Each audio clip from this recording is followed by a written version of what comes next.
Finally diamond নেকলেসটা কিনেই ফেললাম। সত্যি সত্যি আজ সকাল থেকেই শুরু হয়ে গেছে বাড়ির সামনেটা ভাঙাভাঙির কাজ। আসলে আমাদের প্রতিটা বাড়িতে মিটার লাগানো কল দেওয়া হচ্ছে কর্পোরেশন থেকে। সো আজকে আমাদের কলটা এসে গেছে।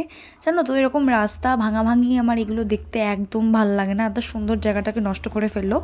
সো যাই হোক, সেটা কমপ্লিট হয়ে যাওয়ার পর আমি আর মাম্মাম আমরা দুজন মিলে যাচ্ছিলাম ব্যাংকে। আজকে বাইরে বেরিয়ে ফিল করলাম প্রচণ্ড গরম পড়ে গেছে, ভীষণ অস্বস্তি লাগছিল।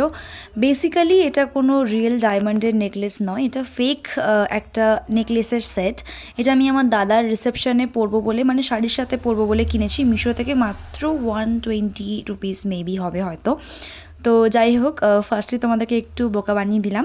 তারপর ব্লিঙ্কিট থেকে আমি বেশ কিছু জিনিস অর্ডার করেছিলাম যেগুলো আমার লাগবে, মানে শেষ হয়ে গেছে। তারপর মামার মাথায় একটু ফুল ছুঁয়ে আর প্রসাদ খাইয়ে দিল। আর সামনে প্রচুর কিছু রয়েছে, কলেজে বসন্ত উৎসব, দাদার বিয়ে, তারপর আমার বাড়ির সামনের মন্দিরটায় পুজো, সমস্ত কিছু তোমাদের সাথে শেয়ার করবো। তার জন্য চ্যানেলটাকে সাবস্ক্রাইব করে রেখো। আর হ্যাঁ, ডায়েরি মিল্কের এই ফ্লেভারটাও কিন্তু দারুণ খেতে।